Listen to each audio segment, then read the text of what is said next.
Let's talk to Stephen Wolfe, though, Director of the Centre for Migration and Economic Prosperity, because, as I say, we're expecting some figures later on this morning which will show how many people have come to this country illegally, but it will also show exactly how many people have come legally as well. And I'm sure it won't be a small number. Stephen, very good morning to you. Good morning, Mike. Thank you very much indeed for joining us. I mean, it's difficult to know precisely what we're going to see at 9:30. What do you think we're going to see at that time when they release these figures? Well, I think we're going to see a number around 600,000, if not slightly more than that. Yeah.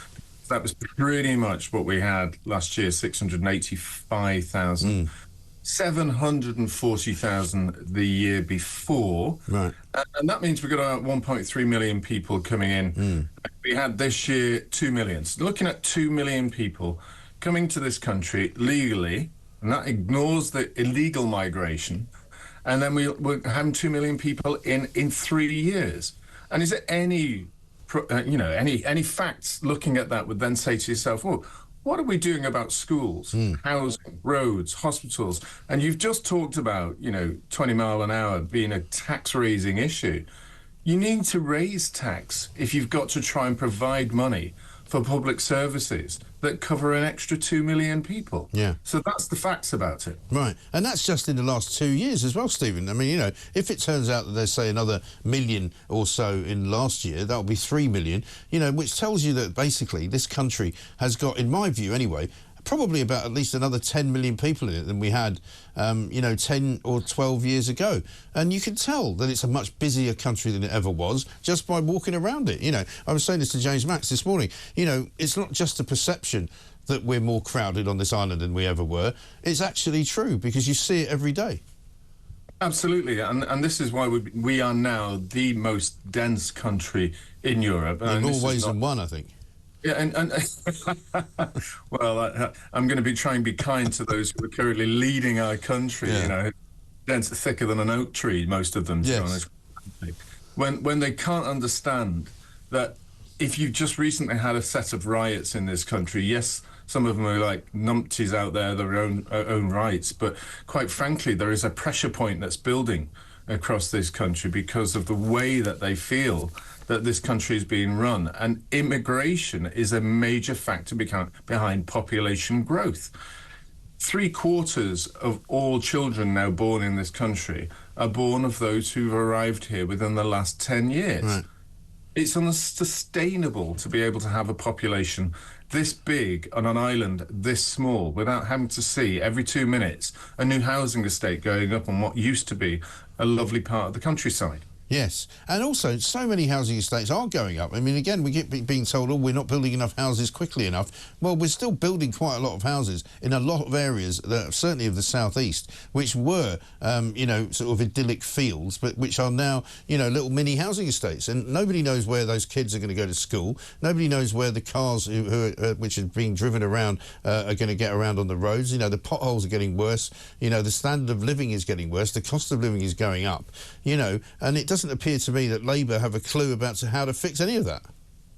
No, Labour's only plan is that we're going to build more and more and more, and we actually have. I mean, Mike, you're quite right. I mean, this is one of my huge bugbears when it comes down to the conversations we have about immigration. Is I love my country. I love the countryside. I love being able to walk all around it and seeing the kind of fantastic different nuances that we have. And yet, somehow they say, oh, we're not building enough houses. We're averaging about 260,000 houses a year, nearly 3 million in 10 years. 3 million in 10 years hasn't brought the house prices down. We're just about capable of being able to have enough so that house prices aren't so far out the roof that no one can buy them. But we're looking at the cost of rents. And then when you look at rents, particularly in the north of England, and I have this because I'm obviously a northerner, it matters to me, is we're now seeing, because of illegal migration, the cost of the lowest house prices going up because we have big companies buying up all the buy-to-lets so that they can just rent them out to those in illegal migration. And that has a massive impact, a really massive impact on the poor, like those I used to have to live. When I was a kid, we lived in poor accommodation for those who just can't afford it. Right.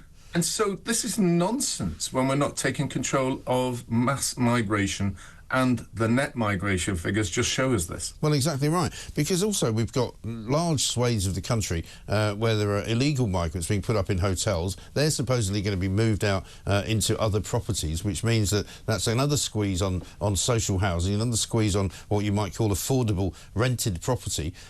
Landlords are simply handing their properties over to local councils because they know they'll get top dollar. They know they'll have a guaranteed income for the next 5 years. And once again, you know, the people who are in need of housing in this country are getting squeezed out. Absolutely, I'm on board on that. And bear in mind that it's those who are not, it doesn't matter what race, creed, colour you are. If you're born in this country, you're now going to have to find it extremely difficult to get on housing. We're seeing that with our children. We're seeing that across the spectrum.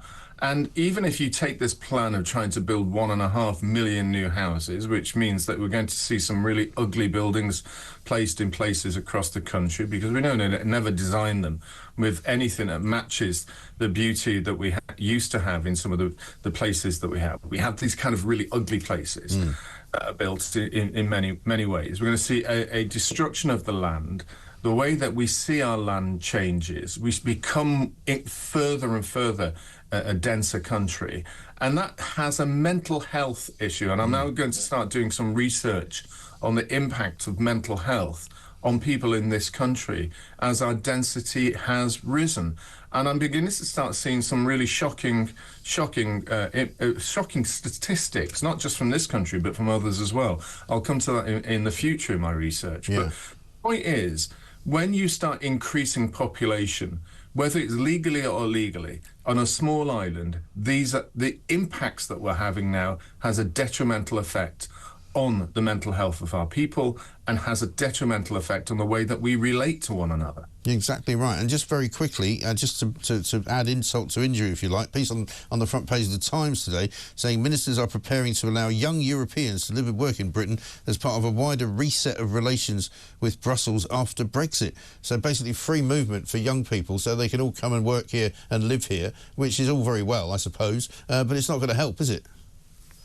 No, I mean, it's not going to help those who are already living here. Again, this part of the large-scale migration is about helping those who have large amounts of capital. And I am a capitalist, but what I mean here is the huge corporations that rely on cheap labour and are not willing to actually change their practices in order to be able to increase efficiency, increase productivity by technology. It's so much easier to keep us to a low-skilled, low-waged economy. And Labour says, oh, we're here for the people. No, you're not. You're here for the large super corporations. Absolutely right. Stephen Wolfe, good to talk to you. Thanks very much indeed.